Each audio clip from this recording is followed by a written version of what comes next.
Bonjour, bienvenue dans ce point bourse du 17 février 2025. Alors aujourd'hui, on fera un petit point sur les matières premières. Comme tous les lundis, on verra aussi l'agenda de la semaine avec notamment les chiffres macro qui vont tomber cette semaine et également les résultats. On continue avec les résultats d'entreprise, que ce soit en France ou aux États-Unis notamment.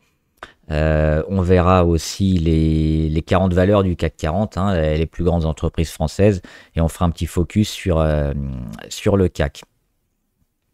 Et avant de commencer, je voudrais aussi remercier tous les abonnés et les membres. Vous êtes de plus en plus nombreux et ça continue et ça encourage à continuer. Donc merci à tous. On va commencer par le disclaimer. Les informations et analyses données sur cette chaîne sont données à titre indicatif et ne peuvent pas être considérées comme un conseil en investissement. L'investissement en bourse est risqué et vous êtes responsable de tous les investissements que vous faites.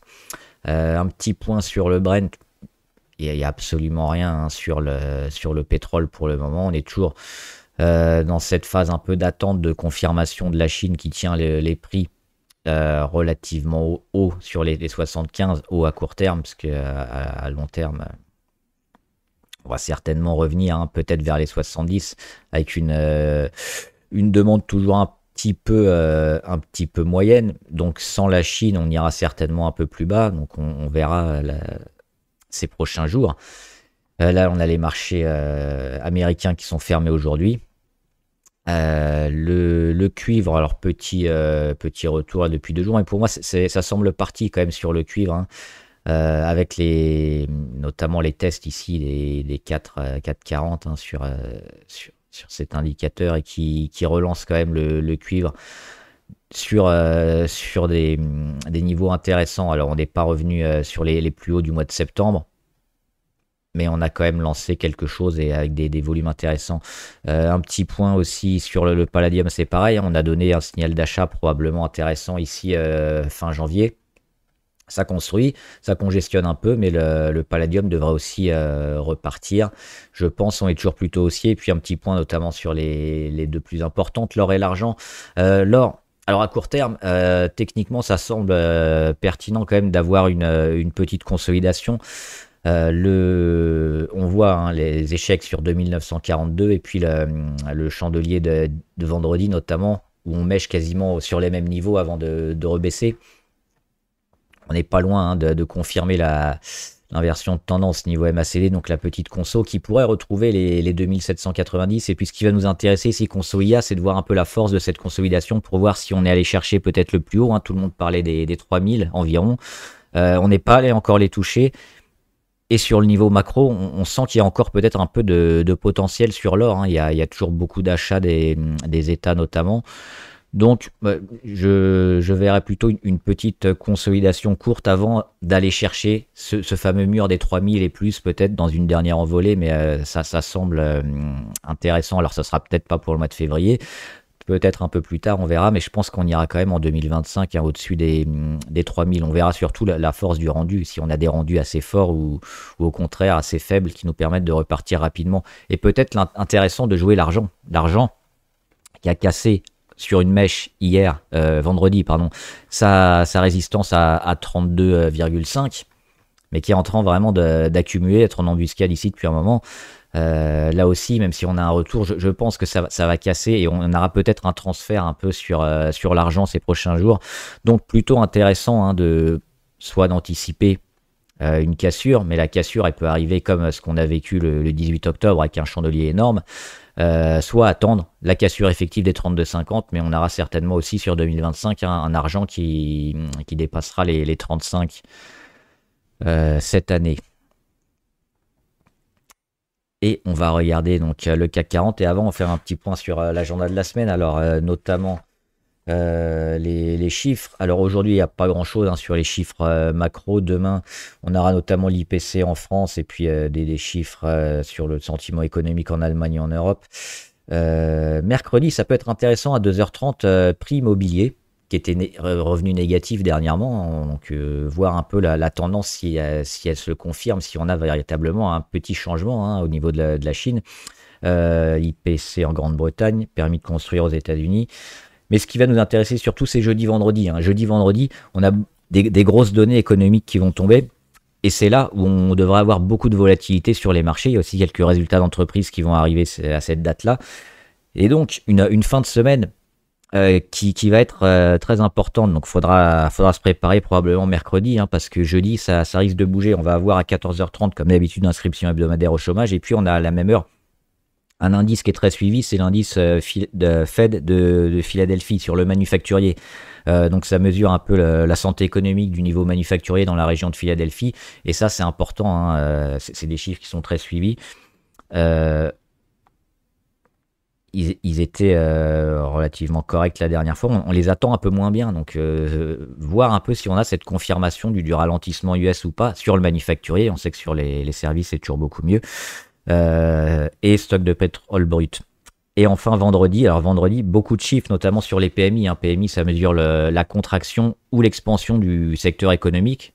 En dessous de 50, on est en contraction. Au-dessus, on est en expansion.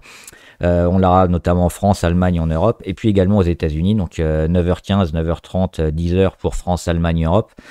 Et les États-Unis à 15h45. Et là, on attend un petit rebond, hein, notamment. Alors, on est à la fois PMI manufacturier et services. On aura les deux. Et on attend un petit rebond sur un peu tout, notamment sur le manufacturier. Et sur les services, on devrait être à plus de 50 un peu partout, hein, en Europe et aux États-Unis aussi. Donc, on verra ces chiffres-là. Ce sera vraiment important. Hein, jeudi, vendredi, c'est là que ça va jouer le gros de la semaine. On va faire un petit point donc sur les valeurs du CAC 40 avec un CAC. Alors donc fermé aujourd'hui, hein, aux États-Unis, c'est l'anniversaire de George Washington, donc pas de bourse. On frôle notre plus haut historique. On verra avec les résultats. Là, on n'a pas eu de gros aujourd'hui, mais ça va arriver dès demain.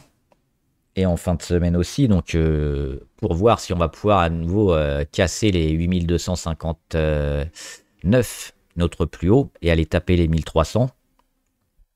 C'est quelque chose sur lequel je crois, vu les annonces qui vont être faites la semaine prochaine. On verra, hein, on peut toujours se tromper, mais a priori, il y a plutôt des valeurs intéressantes, notamment Capgemini demain et Edenred.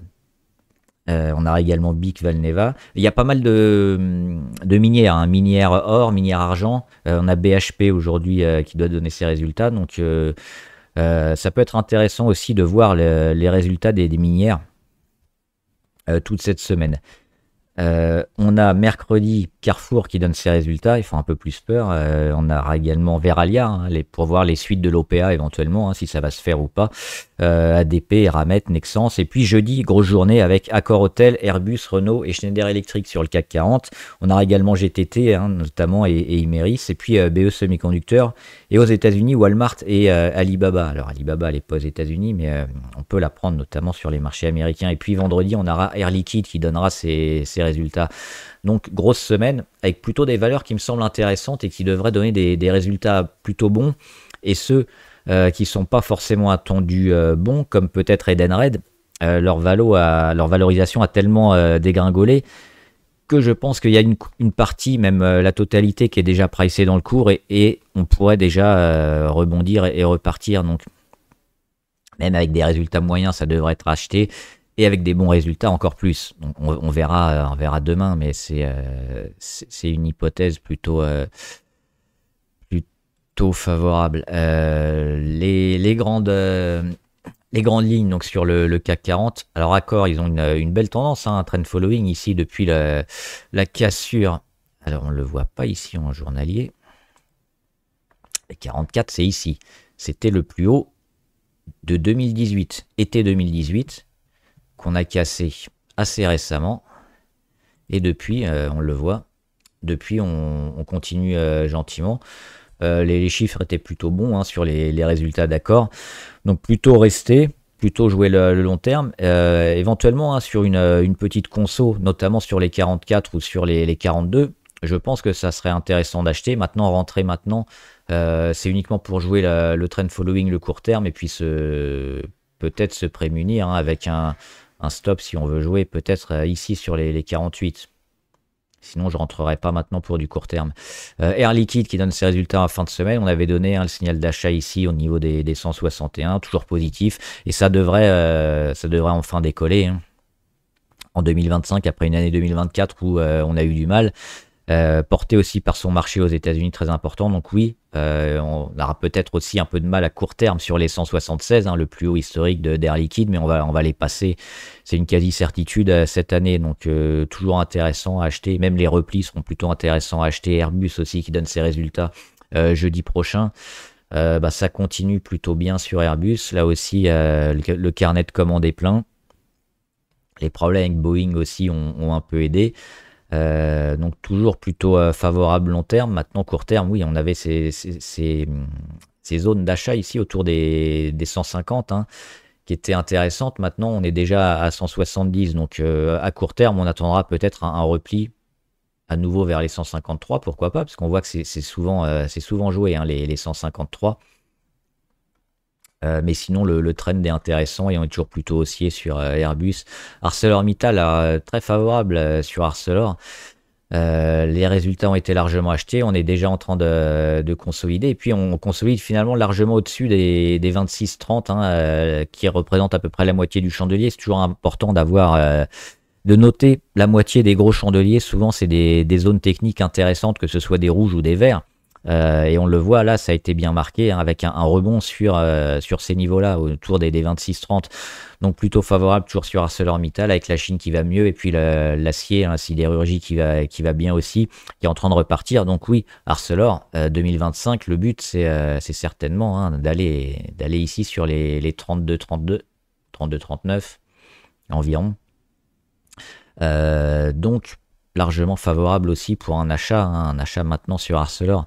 AXA, c'est toujours plutôt intéressant. Les chiffres étaient bons aussi. Elle vient de casser à nouveau son plus haut là. C'était surtout ce niveau-là qu'il fallait acheter, hein, les 35 sur cassure de consolidation. Maintenant le trend est toujours intéressant. À court terme, c'est pareil. C'est pas maintenant qu'on achète AXA. Si on est dessus, qu'on est long terme, on reste. Mais sinon, oui, on achète éventuellement le retour ici sur les 35 ou les 36,6. Attendre un peu d'être beaucoup plus bas au niveau des indicateurs. Hein, parce que acheter comme ça, c'est uniquement dans une optique très long terme. Si on achète sur les plus hauts ici sur AXA à court terme, je pense qu'il y aura une petite consolidation. Les bancaires avec BNP, ils commencent à rendre un peu aujourd'hui. Alors, le rebond a été impressionnant, mais j'ai un peu de la peine à trouver des relais de croissance et des catalyseurs intéressants sur les bancaires européennes notamment. On va voir la continuation de la baisse des taux au niveau européen. Est-ce qu'on a encore du peps pour aller beaucoup plus haut? Je sais pas. Alors peut-être. Hein. Techniquement, on est toujours haussier hein, tant qu'on est au-dessus de cette moyenne à 20. Mais on va peut-être y revenir rapidement, donc on n'est pas loin de l'inversion de tendance aussi. Si lundi, il n'y a pas une réaction, on va peut-être entamer un début de consolidation. Et oui, depuis ces niveaux-là, hein, c'est ces niveaux-là qu'il fallait acheter probablement avec un risque assez limité autour des 62,6. Plutôt neutre sur les bancaires. Bouygues, toujours acheteur hein, sur Bouygues, on l'avait noté... avec les deux zones, notamment la cassure ici de l'oblique court terme qui était intéressante à acheter, et puis le retour surtout au niveau des 30 qui nous intéressait, et puis dernièrement la moyenne à 200 avec la petite congestion, donc toujours haussier sur Bouygues, la construction qui revient aussi, donc ça me semble plutôt toujours largement favorable pour avoir une belle année 2025, et puis le comblage de gap hein, ici sur les 34,59, c'est un gap qui avait été créé au mois de juin. Donc, bien acheteur aussi sur Bouygues. Là, elle peut continuer assez longtemps comme ça. Sa progression Bureau Veritas, plus haut historique en clôture aujourd'hui. Pas de beaucoup, mais... Donc, et puis au-dessus des 30,8. Donc, plutôt favorable. Moi, j'avais toujours quelques doutes hein, sur les chiffres et puis la visibilité de Bureau Veritas, mais il semble quand même avoir une dynamique intéressante. Alors moi, je suis plutôt neutre quand même sur la valeur.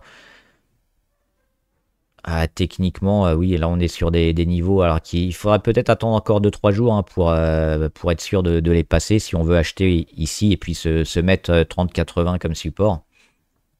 Au moins une journée. Sinon, Sinon, ça peut revenir aussi hein, sur ici vers les 28,4, retester un peu cette zone-là. Donc, ouais, plutôt neutre aussi sur Bureau Veritas. Capgemini, les résultats demain, je pense que ce sera plutôt bien. Alors, ça a déjà été en partie acheté, hein, on a ce beau rebond. Et on revient quasiment, je crois que c'était ici, à peu près, hein. C'était autour des 180 ou même 100, 179. Ouais, c'était peut-être ce gap-là hein, du mois de septembre. Je crois sur l'annonce hein, d'un gros fonds de pension américain qui s'était placé sur Capgemini. Donc, on a pas mal dégradé après, mais là, on revient sur ces niveaux-là. A priori, on devrait avoir quand même une progression au-delà de ces niveaux-là hein, pour jouer les 200 et plus sur Capgemini. La chose intéressante, c'est surtout ça. Hein. Il faudrait que je nettoie un peu Capgemini parce que là, c'est des trucs partout. Mais c'est la cassure de la moyenne à 200 qu'on a fait la semaine dernière et la continuation hein, de la tendance favorable. Donc là aussi, les résultats vont être intéressants, surtout par la force des marchés, hein, à savoir est-ce qu'ils vont être achetés assez fort ou pas. Mais on reste plutôt favorable quand même sur Capgemini, Carrefour. Alors là aussi, résultat jeudi. Carrefour, ils font peur. Hein, on a cette flèche-là, on va l'enlever aussi, mais la tendance, on la voit bien sur Carrefour. On a surtout la résistance à 14,6. Tant qu'on est au-dessus, il n'y a rien à faire. On a éventuellement un support à 12,68 environ à acheter si on y revient. Mais là, c'est pas terrible, Carrefour, faut éviter. Crédit Agricole, donc comme les bancaires, il y avait cette zone-là à acheter, hein, notamment au mois de janvier, sur pas mal de bancaires, hein, où on revenait sur les mêmes niveaux à la même date à peu près. Maintenant, c'est pareil, on peut le voir aussi hein, en mensuel. On est sur des points hauts. Est-ce qu'on n'est pas un peu trop haut, justement, sur les bancaires, sur les niveaux historiques, avec quelle visibilité moi, j'achèterais pas parce que je trouve que c'est normalement valorisé et qu'on a peu de chances de continuer à progresser. Maintenant, c'est pareil, je peux me tromper, ça peut continuer et puis aller chercher des plus hauts, mais oui, je jouerais pas forcément les bancaires. Danone toujours favorable, hein, on l'avait dit ici, la zone d'achat intéressante. C'était une deuxième chance, hein, nous avait donné une première zone ici le 27 janvier. Et puis souvent la bourse nous donne des deuxièmes chances, que ce soit à l'achat ou à la vente. Et puis on l'a eu ici, hein, une dizaine de jours après. On repart, on refait une attaque des 67,9. Alors, est-ce qu'on passera demain, est-ce qu'on passera après-demain ou pas, mais on va le passer en 2025, c'est une quasi-certitude aussi. Hein. Danone, ils sont très bien. Alors, ils sont défensifs, donc le jour où tout va bien, Danone, ils vont aller un peu moins bien parce que les flux ils vont se concentrer sur les valeurs énormément achetées, mais au général, hein, ils vont garder cette dynamique haussière avec des mouvements peut-être un peu moins forts le jour où tout va bien, mais le jour où le CAC sera rouge, Danone, ils seront probablement achetés, donc toujours acheteurs sur cette valeur d'Asso Systèmes. Là aussi, hein, les résultats largement achetés, puis après, un peu comme Arcelor, qu'est-ce qui se passe? La consolidation, elle est extrêmement faible. Ça, c'est un signe de force intéressant. Hein. Y a beaucoup d'acheteurs qui sont là. Après une grosse poussée comme ça, il n'y a pas de rendu, donc c'est un signe très fort sur Dassault Systèmes. Et on est également plutôt favorable. Alors là, on a quand même remonté extrêmement fort hein, sur Dassault. On a pris 25% en un peu plus d'un mois. Il y a aussi tout ce qui se passe au niveau défense et guerre. On va en reparler avec Thales, mais c'est toujours plutôt favorable. Donc oui, sur Dassault Systèmes. Maintenant, le point d'entrée, pas forcément idéal. Hein. Est-ce qu'on n'aurait pas un retour ici sur les 36,8? Parce que cette zone-là, 36,83 environ. On le voit, c'est vraiment clé. Hein. Août 2023, septembre 2023, échec. Octobre 2023, on casse enfin en fin octobre, et puis on lance une grande séquence. On y revient mai 2024, support, et boum, on lâche, on revient, boum, résistance, septembre 2024. Et là, on le passe. Donc, on voit que c'est une zone clé sur laquelle on pourrait revenir, je pense, et acheter. Hein. Donc, c'est ça un peu l'idée. Alors, là, on a quand même un signe de force intéressant. C'est pareil, on peut se noter cette zone-là sur Dassault Systèmes. À peu près les 39,42. Si on casse les 39,42, je pense qu'on ira ici sur les 36,8. Et là, on aura une zone d'achat intéressante. Acheter les 36,8 ici pour un redémarrage. Et sinon, si on tient les 39,42, bah on peut continuer la hausse. Donc c'est un peu mes deux scénarios sur Dassault Systèmes. Edenred, les résultats demain sur Edenred, là aussi, hein, c'est ce que je disais en préambule, c'est on a tellement dévalorisé la valeur, on a perdu la capitalisation a fondu, que même s'il y a des résultats moyens, ils sont déjà pricés, ils sont déjà dans le cours. Donc a priori, même si c'est mauvais, ça pourrait être moins pire que prévu, et donc acheter, si c'est bon, bah, ça sera encore plus acheté. C'est mon idée. Je peux me tromper aussi, mais et surtout, il y a plus de vendeurs aussi sur Edenred depuis un moment, hein, depuis le mois d'octobre, avec le gap ici qui a été comblé aujourd'hui. Boum, juste avant les résultats. C'est plutôt intéressant aussi, hein, le gap des 33,8. La tendance ici, on avait donné un signal d'achat aussi sur Edenred fin janvier. Donc pour moi, Edenred, les résultats devraient être achetés demain. Peut-être qu'on va aller toucher ici les 35,7. Et puis travailler dans cette zone-là, mais on verra. Mais je suis plutôt favorable aussi sur le moyen long terme, sur cette valeur, hein, qui est plutôt bien placée et bien positionnée sur des services d'aide aux salariés. Engie, toujours en échec sur les 16,2, mais derrière, on n'en rend pas tellement, donc on va dire plutôt neutre. Hein, on va peut-être avoir une sorte de range entre les 16,2 et puis les 15, ou une zone autour des 15.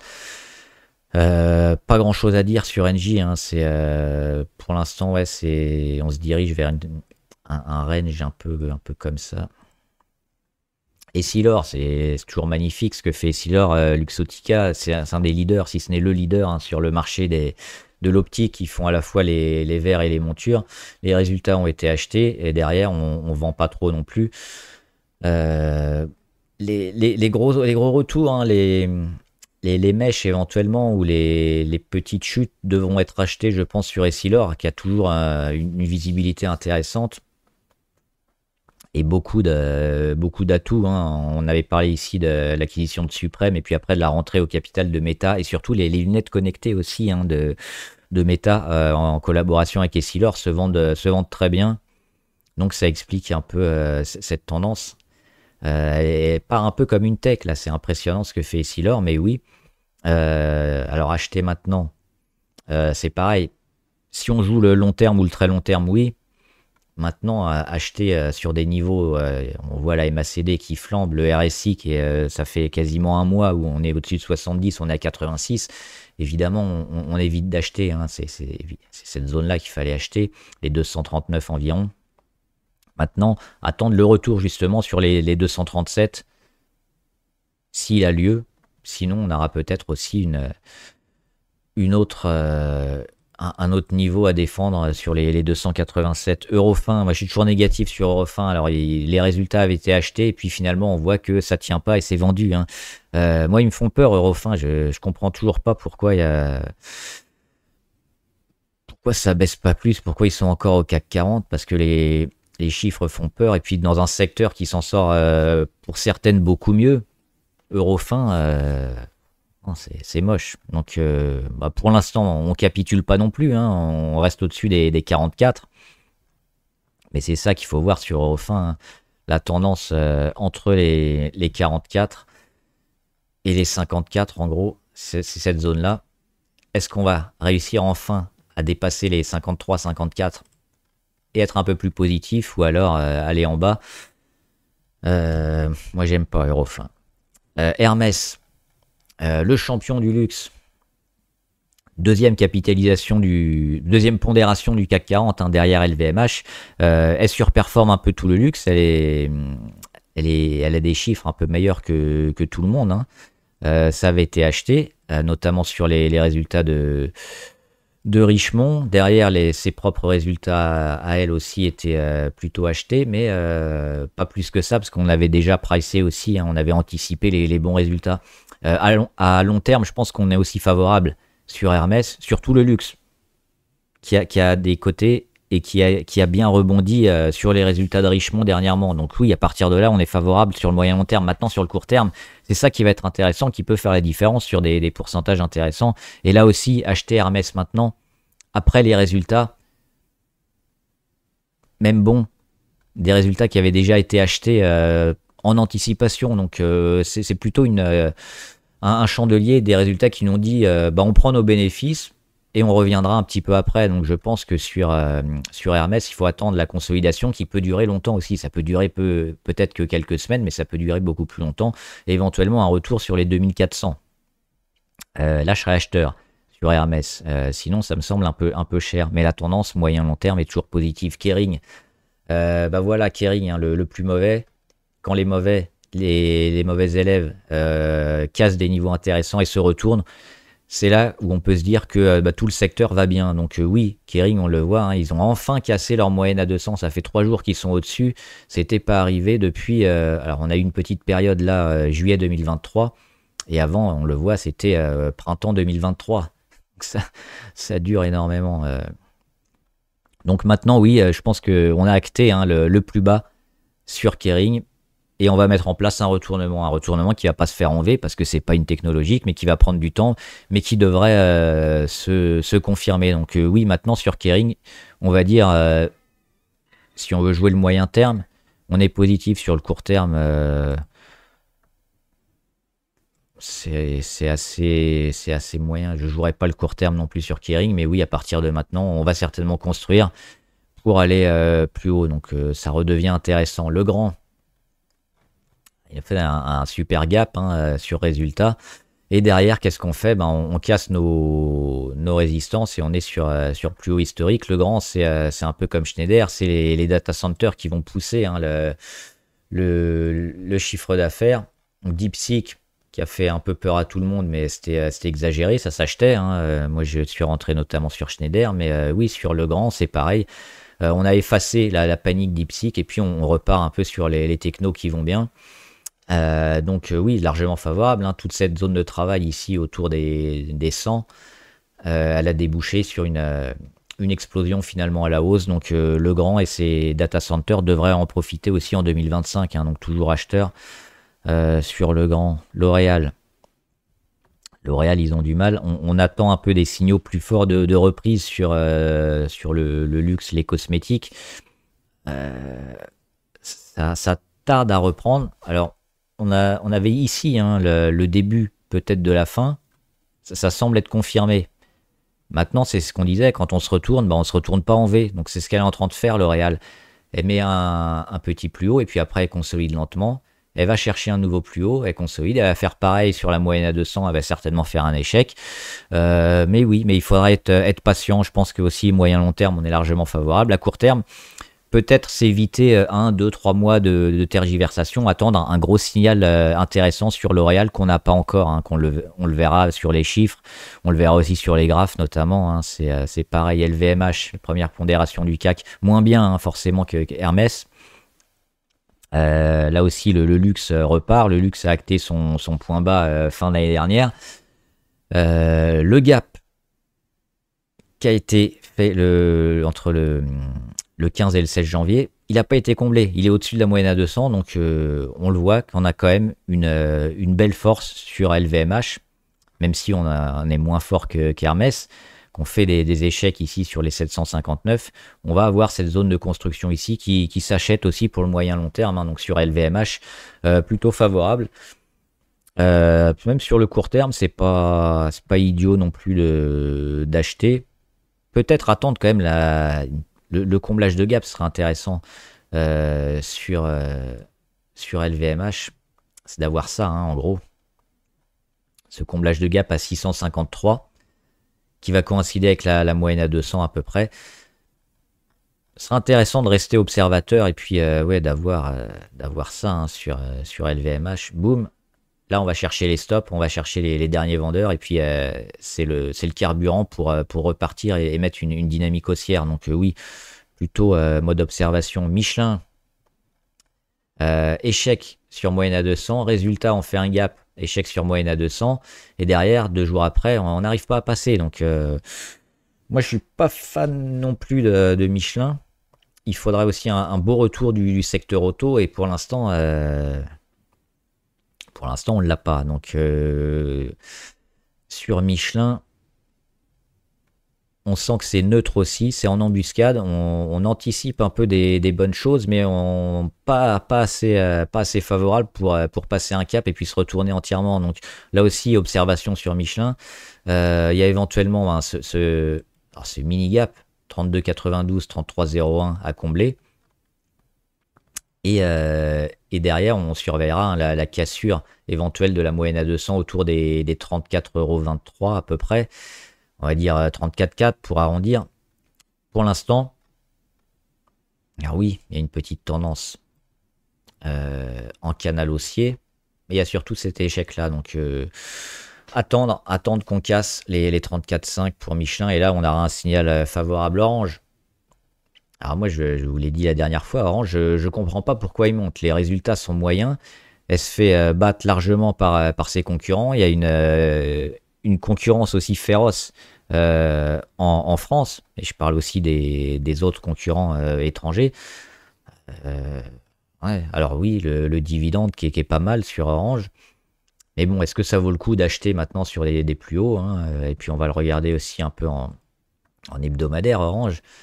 Ils reviennent un peu sur leur plus haut de 2019, 2015. Donc avant, il faut revenir à la bulle Internet. Est-ce qu'on a des catalyseurs aussi sur Orange pour nous dire ah bah cette valeur-là, elle va se développer beaucoup mieux que dernièrement parce que éventuellement parce qu'il y a il y a un opérateur en moins, donc des marges en plus sur le secteur, mais ça on l'a pas pour le moment et il n'y a pas ces bonnes nouvelles là sur la téléphonie notamment, donc sur Orange je vois pas hein, trop les raisons de rester. Voilà. Pernod Ricard, toujours non. On a cassé la résistance à 100,99. On va peut-être aller la retester. Mais si on l'a déjà retesté une fois. Si on la reteste une deuxième fois et qu'on lâche, mon scénario c'est toujours négatif hein, sur Pernod Ricard.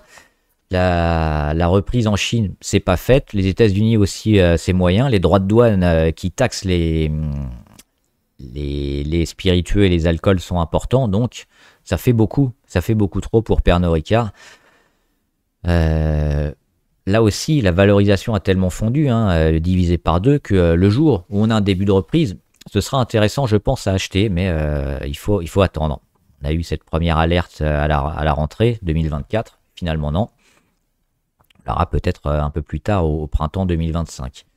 Mais pour l'instant, on n'achète pas. Publicis, toujours favorable, hein, les chiffres sont intéressants. Là aussi, un gros marché aux États-Unis qui est un marché porteur en ce moment, avec beaucoup de chiffres d'affaires là-bas. Le trend following, il est là, hein, on est toujours haussier autour de toutes les moyennes. On avait donné aussi une probable rebond ici mi-janvier et fin janvier. C'est ce qu'elle a fait.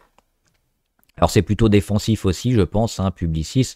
On n'aura pas des gros chiffres, mais ce qui est intéressant, c'est qu'elle a passé quand même quasiment 6 mois, 1 an là, à rien faire. Donc il y a des chances de repartir.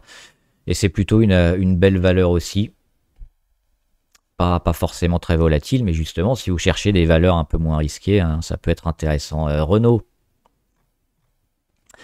Renault qui est bien reparti. Alors en ce moment, ça discute aussi sur la fusion Nissan-Honda, sur la capacité aussi que Renault aura à vendre la participation qu'elle a dans Nissan. Ça s'est pas trop fait dernièrement, hein. Il y a eu un refroidissement. Là, elle a bien rebondi. J'ai pas vu ce qui s'est passé aujourd'hui sur Renault. On a les électriques chinoises aussi qui font un peu de mal aux constructeurs traditionnels. Mais là, techniquement, oui, on est plutôt bien. Hein. Depuis le gap ici, on va chercher les plus hauts et on va chercher cette zone hein, dans le carré bleu. Maintenant, est-ce qu'on arrive à la dépasser enfin? Parce qu'on le voit que ça a été souvent une zone tampon hein, avant Covid et sur rebond mai 2024. Et puis je crois que même avant. Ouais, c'est cette zone-là, 2018, hein, on le voit historiquement, c'est toujours une zone bien marquée, donc un peu compliqué à passer pour Renault. Et là aussi, la macro, qu'est-ce qu'elle nous dit sur Renault? Alors, il faudra suivre aussi les annonces sur les possibles reports de taux d'émission, enfin de niveau d'émission de CO2 autorisés pour les constructeurs auto, parce qu'ils sont en train un peu de pleurnicher que l'Europe notamment baisse ses taux, parce que si les constructeurs auto ne vendent pas assez d'électriques et d'hybrides, ils ont des amendes, donc ça commence à leur coûter cher. Et comme forcément, hein, ils ne sont pas pris à temps, ils ont fait travailler un peu comme ils voulaient, en sachant qu'ils allaient pleurnicher après, ils ont toujours beaucoup plus de thermique. Alors, c'est pas aidé non plus par l'État, hein, qui a enlevé une grande partie des aides, mais aujourd'hui, on vend pas assez d'électrique, et c'est un problème. Par contre, s'il n'y a pas ces amendes de l'Europe, ça pourrait peut-être donner un coup de souffle au secteur auto, notamment les traditionnels. Et ça serait un mauvais coup pour l'environnement, mais ça serait un bon coup pour les constructeurs auto. Donc à surveiller, à suivre, hein, les avancées sur les émissions de CO2. Safran, toujours positif sur Safran. Là aussi, on avait une belle zone d'achat ici sur les 217. Les résultats ont été achetés, et puis on continue, hein, aujourd'hui. Aussi un peu militaire, c'est plus civil Safran, mais tout ce qui se passe dans le militaire, on va reparler avec Thales, est favorable. Donc sur le moyen long terme, on est aussi favorable sur cette valeur. C'est pareil, on achète haut, hein, si on veut acheter aujourd'hui. C'est pour ça que moi je conseille pas d'acheter quand on voit des niveaux comme ça super élevés au niveau de la MACD. Le RSI c'est pareil, ça fait plus d'un mois qu'on est en surachat et on continue. Alors éventuellement oui, si on veut jouer la tendance comme ça très court terme, hein, sur une explosion, on peut rentrer sur des cassures de RSI, mais il faut mettre des stops et il faut se préparer à sortir, hein, rapidement, et on suit une tendance très court terme. C'est pas forcément ce que tout le monde cherche, donc plutôt attendre un retour, une consolidation, et puis une reprise, hein, du cours sur Safran. Donc, mais positif, toujours long terme. Saint-Gobain, on avait parlé dans une autre vidéo récemment, toujours favorable, hein, les résultats largement achetés.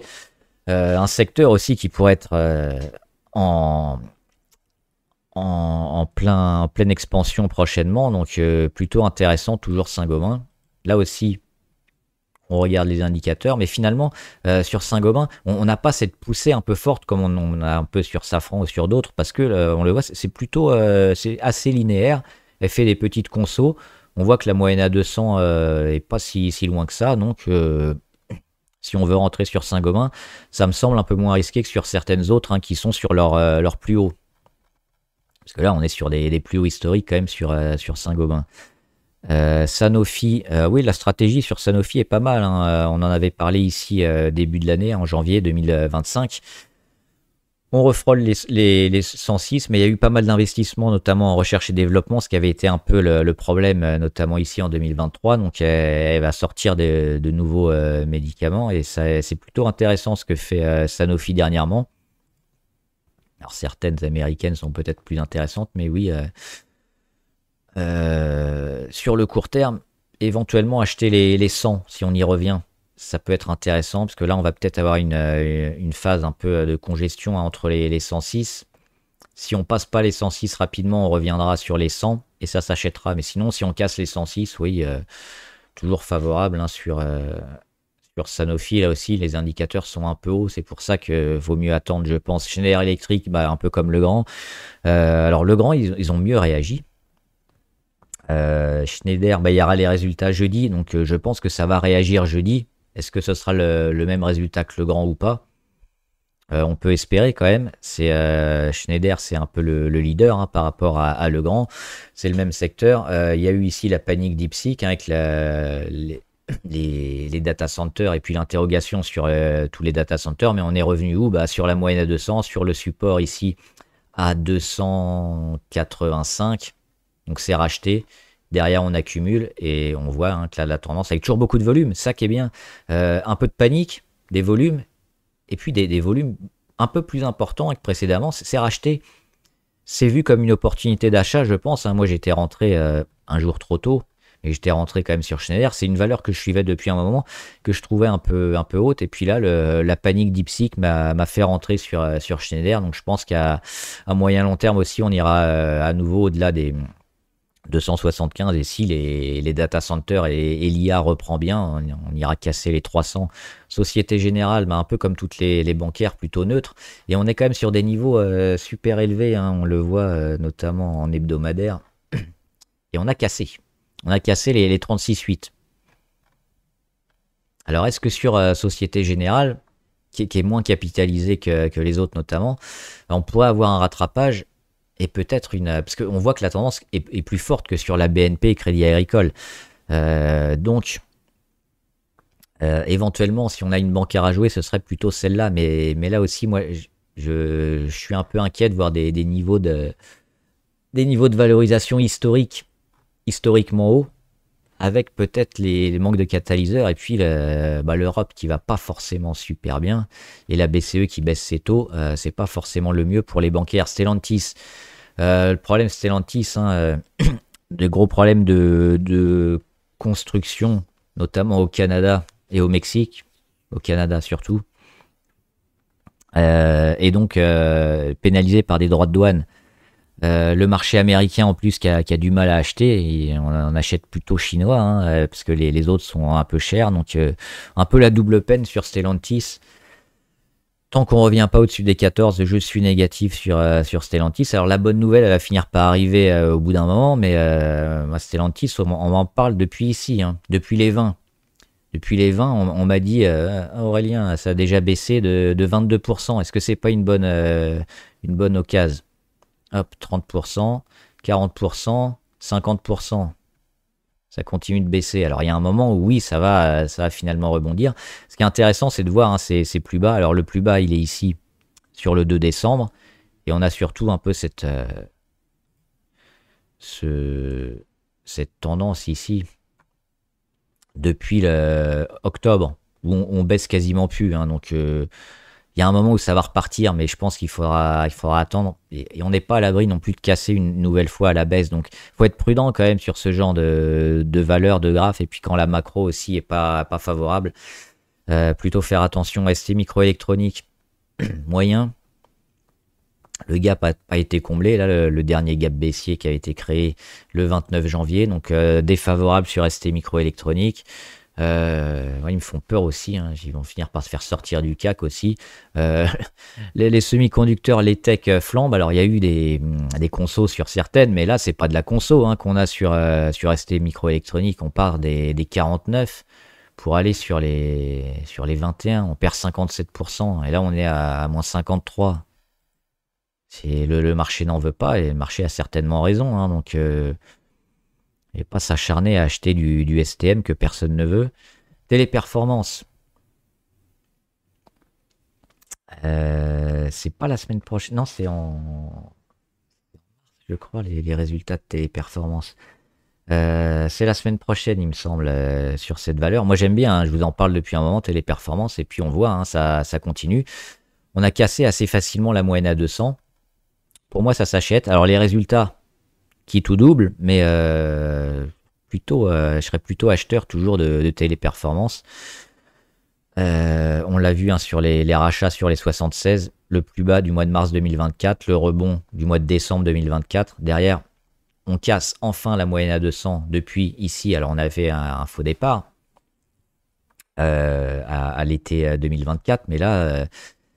si les résultats sont acceptés, ça peut enfin lancer le retournement, et puis pas mal de pourcentage. On est sur les 100, c'est encore le moment d'acheter. Alors il y a un petit risque avant les résultats. Pour les plus prudents, on attendra les résultats effectifs. Mais pour moi, Téléperformance, ils ont été trop dévalorisés, et ils ont mis en œuvre quand même des choses avec l'IA qui devraient leur permettre de rebondir. Thales, alors oui, la guerre va certainement s'arrêter, on ne sait pas quand, mais le relais de croissance, finalement, il sera plus important avec, on en parlait, hein, avec les dépenses militaires de tous les pays européens, à commencer par la France, mais de tous, qui devraient augmenter. Chacun devra un peu plus se focaliser sur sa défense et moins compter peut-être sur les Américains. C'est un peu le deal de Trump, hein, qu'il est en train de faire. Donc, toutes les valeurs, pas seulement européennes, hein, les américaines aussi, mais surtout les européennes, ont déjà eu des carnets de commandes donc portés par la guerre, mais des carnets de commandes qui vont durer dans le temps et qui vont avoir une visibilité parce qu'il va falloir augmenter les dépenses militaires de chaque pays. Donc les gros leaders comme ça, hein, comme Thales, on parlait de Rheinmetall aussi, Rheinmetall qui a fait une grosse journée aujourd'hui, ils sont portés par ça, par le fait que l'Europe va devoir acheter et développer sa défense militaire et moins peut-être se reposer sur les US. Donc, toutes ces valeurs-là, hein, vont monter. Et Thales, on en parlait dernièrement, hein, je vous le dis quasiment tous les jours que c'est favorable. Et ça continue d'exploser. Donc oui, ça s'achète forcément. Et là, on est sur un plus haut historique. On prend presque 8% aujourd'hui. Et puis on casse les 173. On fait un gap. Donc toujours favorable. Là aussi, les petits retours, s'ils existent, ils s'achèteront. Mais quand on est comme ça parti, hein, depuis jeudi, depuis le 13 février, on sent que éventuellement, hein, ça peut s'arrêter demain, mais ça peut encore faire 2-3 jours comme ça assez fort. Donc si on veut s'investir sur Thales, je dirais de pas trop attendre, éventuellement maintenant. Et s'il y a une baisse, en profiter pour racheter, parce qu'on peut faire des gros pourcentages rapidement, hein, sur Thales. Les gros, ils sont déjà rentrés, notamment ici sur l'annonce de Trump, en partie. Autour du 8 janvier, et ils ont encore, on le voit, hein, les volumes dernièrement. Total Energy, on n'arrive pas à passer pour le moment la moyenne à 200 sur Total. Alors on fait pas d'échec parce qu'il n'y a pas de volatilité, donc plutôt neutre aussi sur les pétrolières. On attend un retour, peut-être que la Chine va rebooster les pétrolières. Il y a quelques valeurs américaines aussi que je suis qui m'intéressent. Total, il pourrait en faire partie. Mais pour l'instant, sur la demande et sur le pétrole, on est un peu neutre. Donc, il n'y a pas grand-chose à faire, je pense. Total, surtout ces niveaux-là, hein, les 55, on est repassé au-dessus. Donc, ça va plutôt bien. La zone de gap, là, on va l'oublier. Elle est comblée. Donc, sur Total, ouais, un peu neutre. On a fait un beau rebond, hein, en 2 fois. On va regarder un peu ce qui se passe au niveau macro maintenant pour réinvestir éventuellement. Unibail avait donné ses résultats la semaine dernière. Unibail, encore un échec sur les 82. Ici, juin 2021, échec juste en dessous en juin 2024. Échec ici, février 2025. Mais la tendance est quand même plutôt intéressante. Alors, immobilier commercial qui va mieux, qui va beaucoup mieux. On a eu une oblique court terme ici qui s'achetait, et puis après une autre phase de congestion. Là aussi, hein, le retour sur les moyennes à 200. Alors, on est allé chercher un autre support, notamment les 70, mais ça a été racheté. Ça repart. On serait quand même plutôt favorable, hein, sur Unibail. Alors c'est un peu dommage quand même d'avoir fait à nouveau cet échec, mais ça faisait un moment qu'on ne l'avait pas testé, hein, ces zones-là. Ça date du juin 2024, donc ça faisait longtemps. C'est normal d'être en échec. Ce qu'on regarde surtout, c'est ce qu'on va rendre. Et on a une zone ici. Si on ne vient pas en dessous des 77-78, hein, on va la mettre par là. Si on travaille ici entre les 78 et 82, je pense que si on casse les 83, c'est bon pour Unibail. Donc on peut se mettre une alerte par là, autour des 77. Tant qu'on reste au-dessus, on peut viser la cassure. Veolia. Alors la bourse a toujours un peu de mal avec Veolia, hein. Pourtant c'est les fondamentaux et la visibilité plutôt intéressante. Le recyclage, le traitement de l'eau, les déchets, les projets un peu partout, oui. Mais pour l'instant, ça manque de peps, ça manque de volume aussi. Les rachats sont intéressants. Et puis là, on est quand même proche des niveaux support autour des 26,6. On l'a vu, hein, largement racheté avril 2024, août 2024, décembre 2024. Et puis dernièrement, en février, on était dessus. On est en train de rebondir un peu. C'est mou, c'est ça qui est dommage. Mais on le sait, hein, Veolia, elle n'est jamais très, très appréciée. Maintenant les fondamentaux sont bons, donc si on veut jouer, hein, le long terme et puis 2025, peut-être qu'on ira à nouveau vers les plus hauts. il faut tenir absolument le support. Et puis Vinci, favorable sur Vinci, hein. Alors là aussi, il y aura peut-être un peu de construction. Il y a eu les résultats achetés, le gap, la consolidation qui a comblé le gap. Derrière, on accumule. On l'avait dit ici sur les 100, hein, sur les 100 euros, ça s'achetait Vinci. On va certainement dépasser les 120. Donc maintenant, je pense qu'on va passer dans cette zone de construction un peu plus ou moins erratique, mais le cours devrait aller taper des plus hauts en 2025. Donc largement favorable sur Vinci. Avec la moyenne ici sur les 104 et puis la cassure sur les 105, 106 à surveiller. Mais je pense que ça devrait bien progresser. À court terme, pas idéal non plus, mais oui, si on revient, ça pourrait repartir sur Vinci. Donc ouais, si on joue le court terme et qu'on ne veut pas trop être en moins-value, on va plutôt attendre quand même sur cette valeur. Ça fait un moment là qu'a rebondi. Faudrait reprendre son souffle à un moment ou un autre. Voilà, j'espère que la vidéo vous a aidé. Là, j'ai fait un peu long, donc je vais pas faire les valeurs abonnées, je les ferai demain. Donc s'il y a des valeurs qui vous intéressent, n'hésitez pas, hein, mettez-les en commentaire et je les ferai demain. Et si vous avez d'autres questions, hein, sur la bourse, le trading en général, n'importe quoi, bah, c'est pareil, mettez-les en commentaire et j'y répondrai. Bon trade, à plus!